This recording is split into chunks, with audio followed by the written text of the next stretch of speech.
Hello, I'm Carl Grossman. Here in New York City, in the building over there, the 92nd Street Y in Manhattan, there's been an absolutely super important conference today on the Fukushima Daiichi nuclear disaster, nuclear power in general, and also the implications of the Fukushima disaster for nuclear power in the United States. The panelists, articulate, couldn't be more articulate. Ralph Nader, the legendary consumer activist. Ralph Nader wrote his first book on the perils of atomic energy back 4 decades ago, and he's been with the issue ever since. We've heard a lot about lessons learned. We've also heard a lot about the myths of nuclear power. There is a very important myth about nuclear power that applies to our situation here, and that is the myth that the relicensing of Indian Point is a foregone conclusion. That could not be farther from the truth, fortunately. William Dean, who is the regional administrator of the Nuclear Regulatory Commission, has been asked repeatedly, is there anything that could stop relicensing of the Indian Point plant? And he said, well, New York State must issue 2 separate certificates, one about coastal policies and another about water quality certification. And should New York decline to issue either of those 2 certificates, the Nuclear Regulatory Commission cannot legally relicense Indian Point. Now I'm going to introduce Ralph Nader, political activist, author, lecturer, and attorney. Mr. Nader was recently named by The Atlantic as one of the 100 most influential figures in American history, one of only 4 living people to be so honored. He has launched 2 major presidential campaigns and founded or organized more than 100 civic organizations. Mr. Nader's groups have made an impact on tax reform, atomic power regulation, the tobacco industry, clean air and water, food safety, access to healthcare, civil rights, congressional ethics, and much more. He was an early opponent of the nuclear industry starting in 1972 and was co-author of Menace of Atomic Energy. In 1955, Mr. Nader received a Bachelor of Arts magna cum laude from Princeton University, and in 1958 he received an LLB with distinction from Harvard University. In his career as a consumer advocate, he founded many organizations, including the Center for the Study of Responsive Law, the Public Interest Research Group, which my daughter had the great pleasure of working for this summer, the Center for Auto Safety, Public Citizen, Clean Water Action Project, the Disability Rights Center, the Pension Rights Center, the Project for Corporate Responsibility, and the Multinational Monitor. Ladies and gentlemen, Ralph Nader.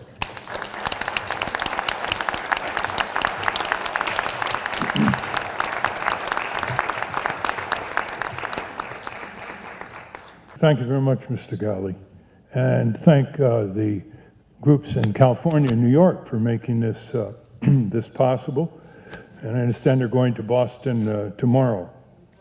I want to thank the former Prime Minister of Japan, Mr. Naoto Kan, for coming here, and I hope that he will tour the world in order to radiate the lessons of Fukushima in a benign manner in order to stop the expansion of atomic energy, which is now moving heavily via its promoters into the developing world, where the safeguards, unfortunately, are even lower.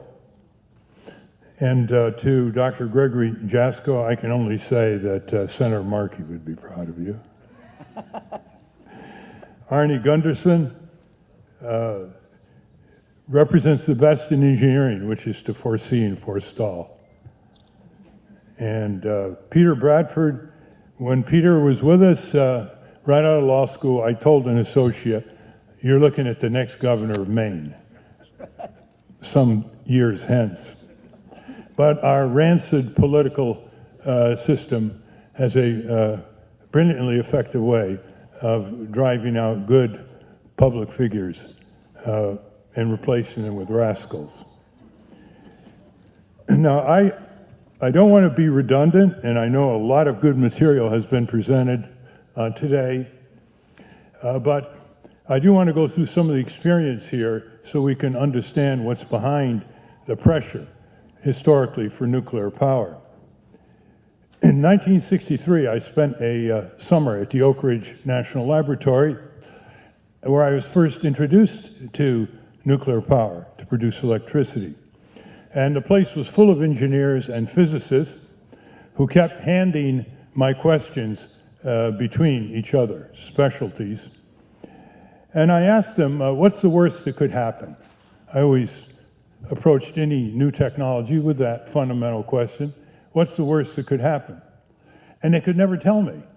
All they could tell me were the risks were vanishingly small and the defenses in depth were formidable. Those were the jargons of the time. What was interesting about that in the mid-60s is that the projection for nuclear power was extremely ambitious.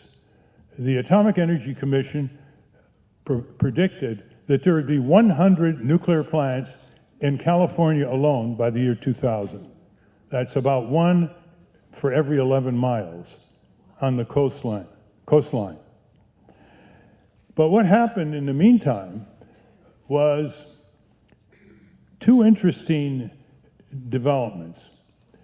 One, we held mass training exercises in 1973-74 in Washington, D.C., where people from all over the country, near existing plants or proposed nuclear plants, came to learn about this industry, learn about how they could participate at the design stage and the construction stage, to learn about evacuation plans, to learn about what they were never taught in school and never told by newspapers, never informed about just how much radioactivity is in a 1,000-megawatt plant, which is hundreds of times more than the radioactivity from the Hiroshima bomb.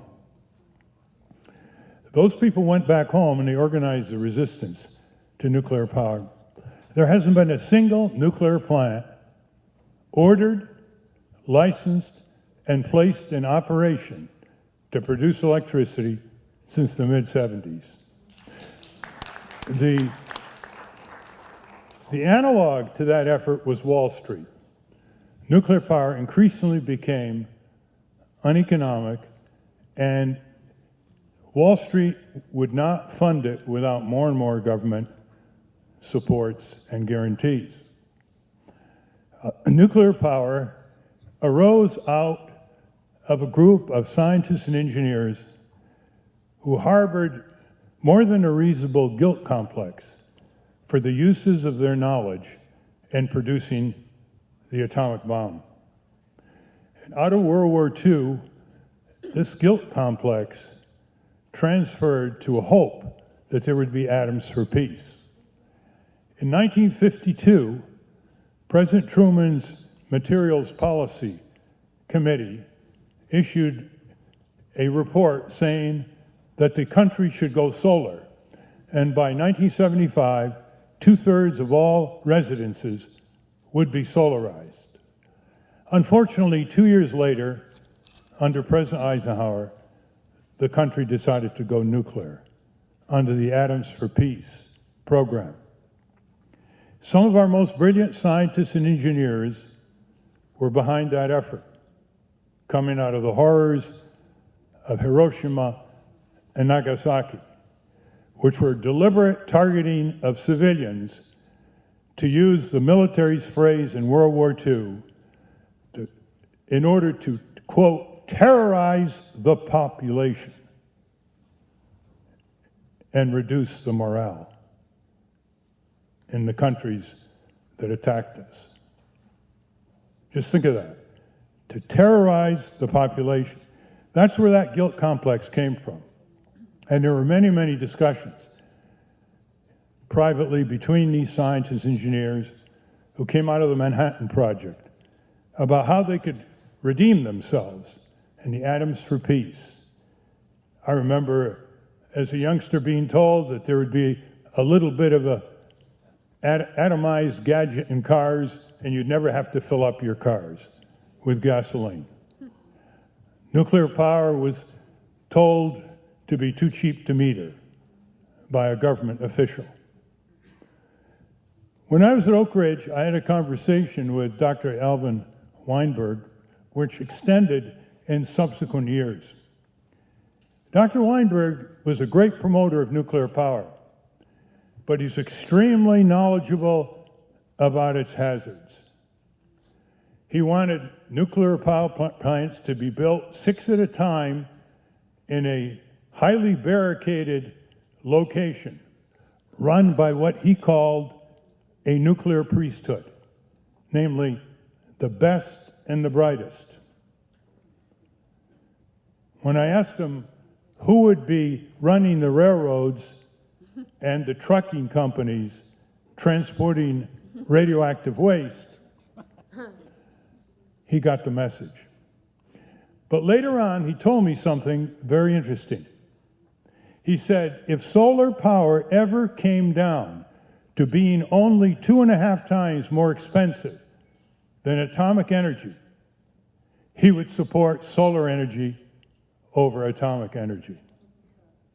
You can imagine the knowledge of risk that was behind that statement. We must remember one thing here.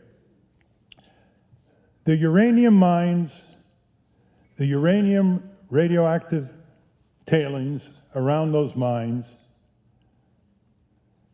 the development of the fuel rods, the transportation to the location where the nuclear plant is, the creation of these nuclear plants with enormous complexities, the production of radioactive waste, which still do not have a permanent waste disposal, and all the problems pertinent to a deadly substance that had to be 100% controlled.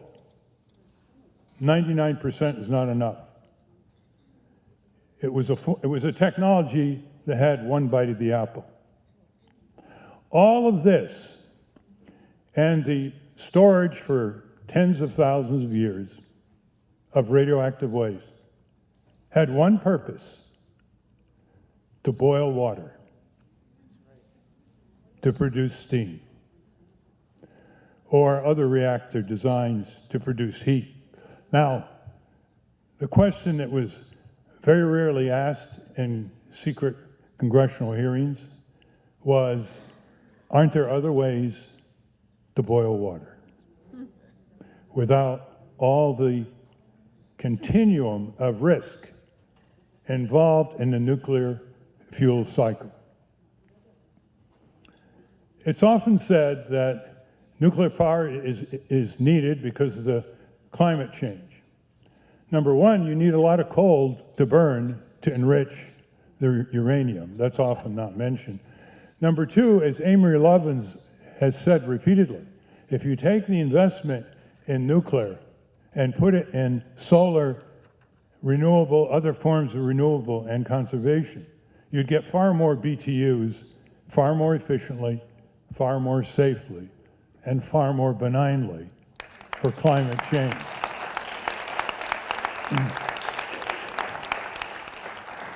We must remember that the price we pay for nuclear power up front, we pay as consumers and as taxpayers.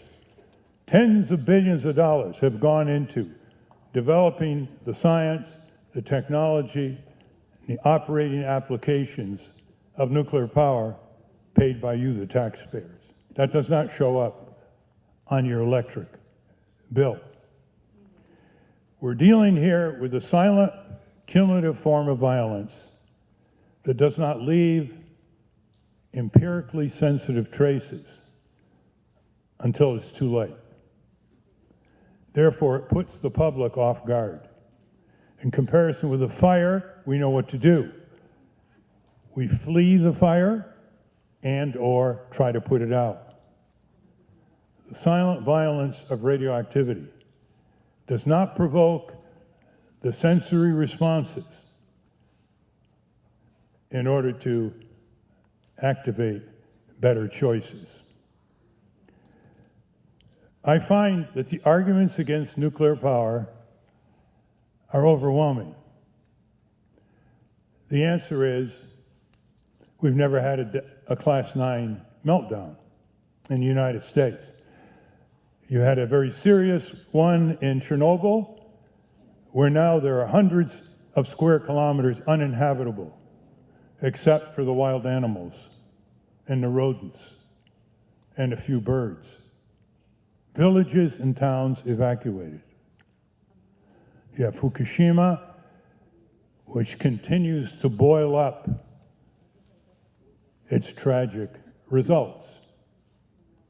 In our country, we had a number of close calls inviting the metaphor of playing Russian roulette with the American people and the land of our country.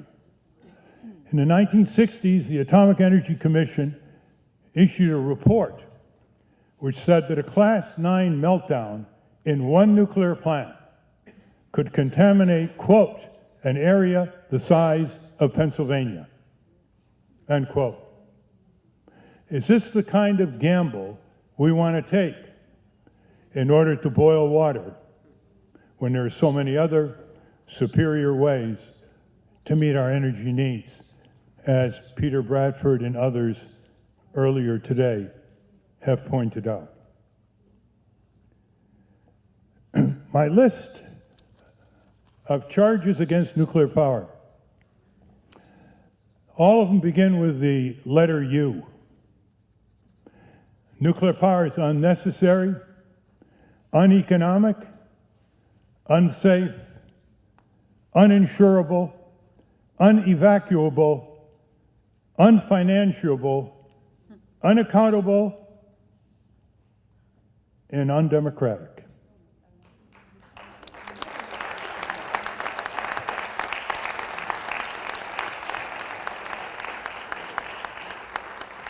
It's unnecessary because it is not a matter of nuclear power or coal. It's a matter of nuclear power or the horrendously wonderful opportunities for conservation. We waste well over half of our energy in the United States, even by comparison with Western Europe. By comparison with realizable, practical technology, we probably waste over 2/3. A megawatt you do not waste is a megawatt you do not have to produce. We must never forget that the fastest, quickest, cleanest, most efficient, most job-intensive, most decentralized form of energy today is not to waste it. Whether it's retrofitting buildings, motor vehicles, lighting, heating, air conditioning, industrial engines, and so on. The other alternatives are clear. Finally, solar is coming into its own. Wind power is creating more BTUs worldwide now than nuclear. And we are seeing a fast-rising local industry called rooftop solar installation, led by many, many jobs being created in California and spreading around the country. Nuclear power is uneconomic because, first of all, we pay for it in many ways beyond just the electricity bill. We pay for it, as I said, with tax dollars. We pay for it in many other collateral ways that an economy has to adjust to such a dangerous industry. National security ways, for example. It's uneconomic by the admission of the industry itself, as Peter Bradford pointed out. You're beginning to see cancellations of the recent new proposals to build nuclear plants, Florida being one. Georgia may not be far away, but in both those states, consumers were required to pay up front for the cost of the nuclear plant before a shovel hit the ground. I'll get to that in a moment.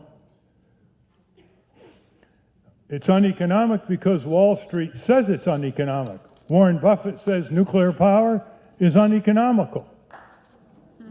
Wall Street will not lend utilities money to build a nuclear plant without just about 100% loan guarantee from Uncle Sam, you the taxpayer. Nuclear power cannot meet market tests. This has always intrigued me, why the Tea Party right-wing free market Milton Friedman types would not come out against nuclear power. Because it's basically government-guaranteed industry. One reason, of course, is the political and economic power of a government-guaranteed industry, funneling big money to politicians and, in effect, convincing those who need convincing on other than rational grounds that there's no alternative to nuclear power. It's unsafe. It's unsafe because of earthquakes, because of human error, because of malfunctioning equipment, because of sabotage. Every nuclear plant is a national security peril. It's unsafe because there's no place acceptable by the local population to store it, the waste, low-level waste, high-level waste. Spent fuel rods are piling up next to nuclear power plants. A clear target for sabotage, if not seismic exposure. It's uninsurable from the beginning. The government had to pass the Price-Anderson Act, which in effect said that the insurance companies would not insure nuclear power. Therefore, apart from a fractional bit of insurance, the great bulk of economic risk from a nuclear power accident would be on the taxpayer's back. That's the meaning of Price-Anderson, which is renewed every decade or so. It's unevacuable, and this comes to Indian Point. Any nuclear plant that does not have a live drill to make sure that its evacuation plan is anything other than a fantasy plan cannot be allowed to operate.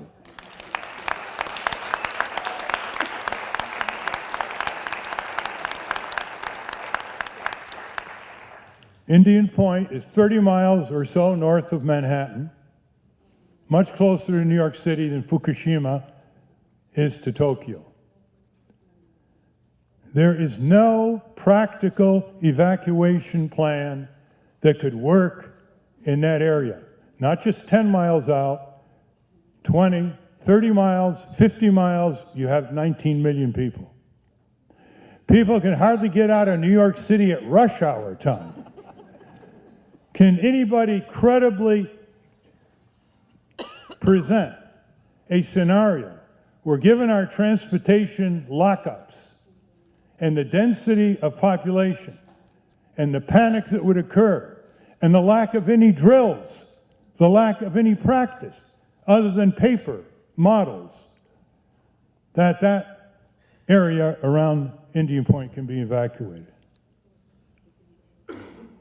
And as you know, Indian Point has been rife with problems, replete with waivers, near active earthquake zones, aging, decaying. Indian Point 1 shut down years ago. Indian Point 2 and 3 up for recertification by a compliant Nuclear Regulatory Commission. Nuclear power is unfinanceable. I've gone through that. It doesn't meet a market test. It is basically a government-sanctioned and funded industry. Nuclear power is really unregulatable. There are good people at the Nuclear Regulatory Commission. 2 of them are sitting here. They harbor their doubts. I saw the eyes of Chairman Jasko when I asked him would he favor a real-life evacuation drill around Indian Point? And I think you told me that's not practical. But I don't think you believed it. I still think it's not practical. Yes, it may be unpractical. Depends on what you mean by that, huh? In fact, that's the answer, isn't it? It couldn't happen because you couldn't evacuate people. But the NRC, being the heir to the Atomic Energy Commission, inherited some of its deficiencies. One is, it still has a promotional attitude, even though it was split to be regulatory agency and Department of Energy, supposed to be the promotional, when the Atomic Energy Commission that preceded it had both, which is a rather conflict of missions. We must remember that an unregulable industry, under the guise of regulation, lulls people into a false sense of security. But regularly, the Union of Concerned Scientists and others get inside memorandums and reports, or the NRC releases reports that show a rather terribly dismaying picture of these aging, corroding nuclear plants. Remember, we almost had a disaster several decades ago at Browns Ferry when a repair person was looking for something in the under cable area of the plant with a candle. The candle started a fire with the polyurethane foam spreading through the cables. This is a giant nuclear plant. The emergency crews came.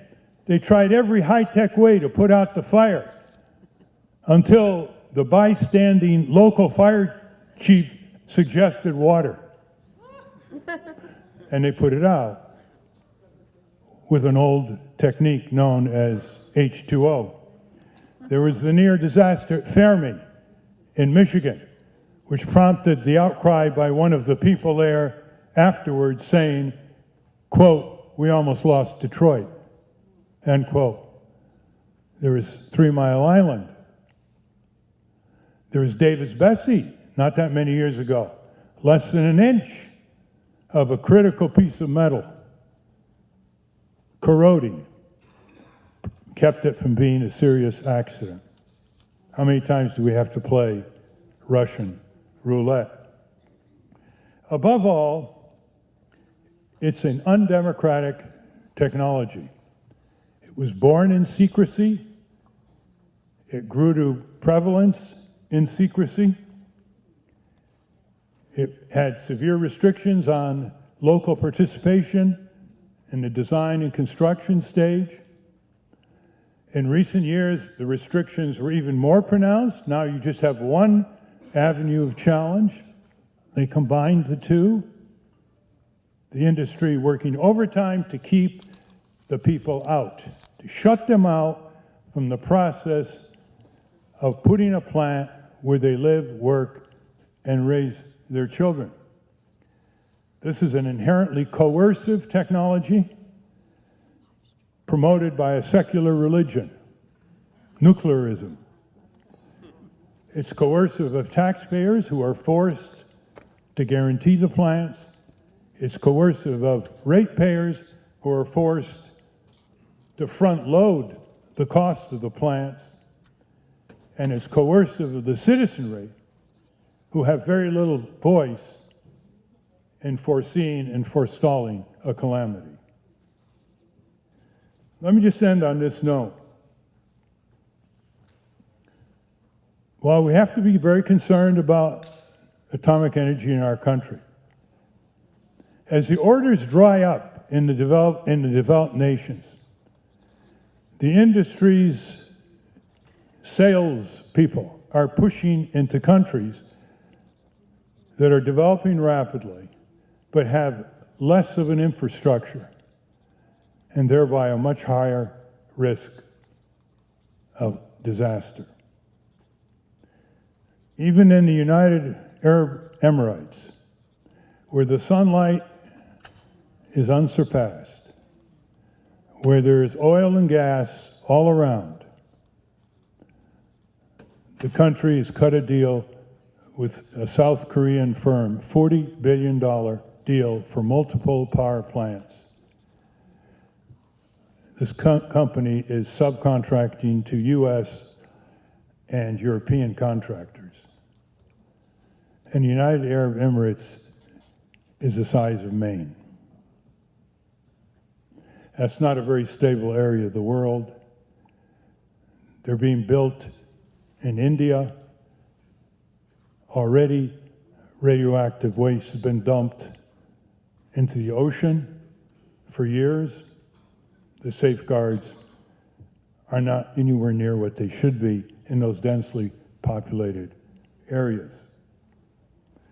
So the cause of stopping nuclear power for all these and other reasons is a great one, because in its place it will usher in the future forms of energy for the planet Earth, which are renewable, all forms of solar energy, and energy efficiency at a level that engineers have been telling us is possible, practical, cost-effective for many, many years.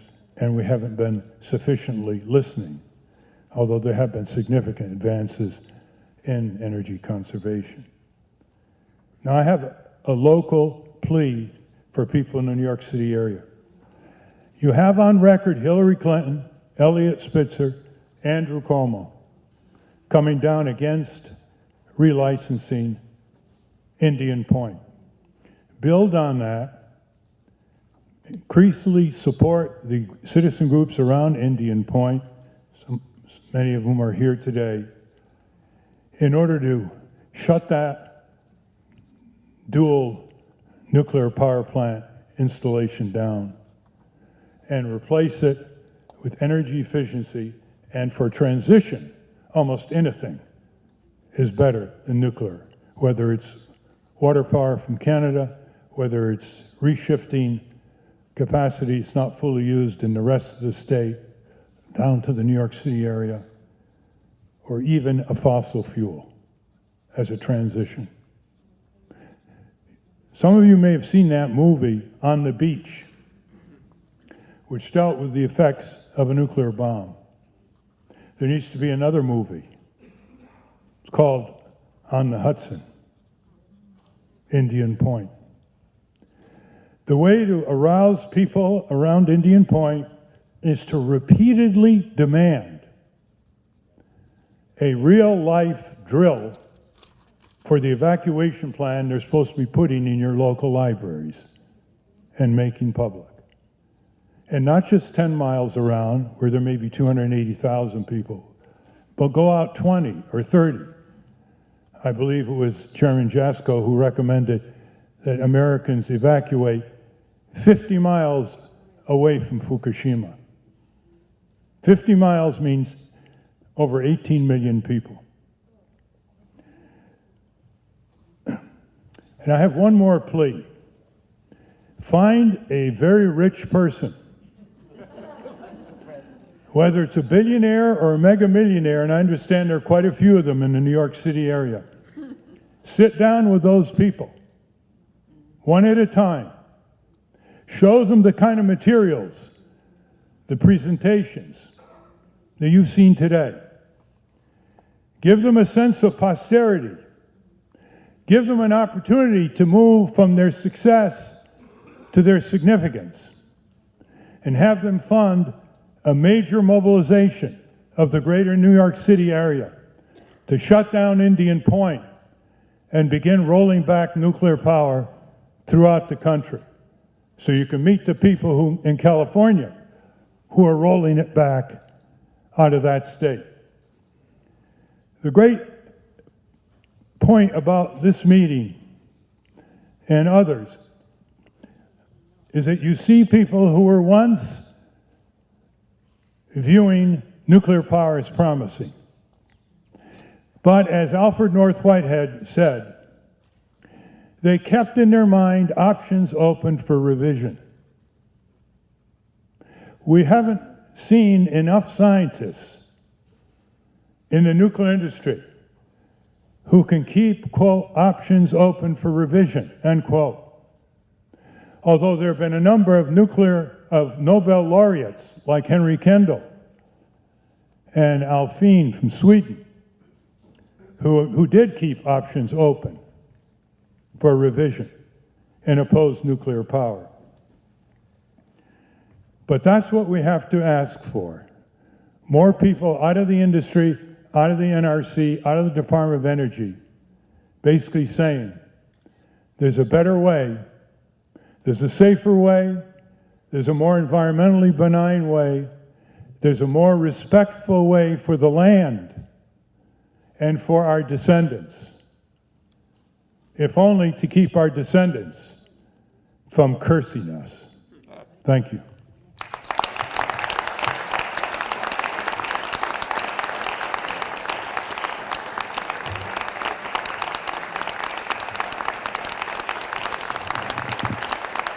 Ralph Nader, thank you. I know these were speeches, presentations, but what speeches, what presentations on the most important of issues, the lethal dangers of nuclear power. Thank you for watching.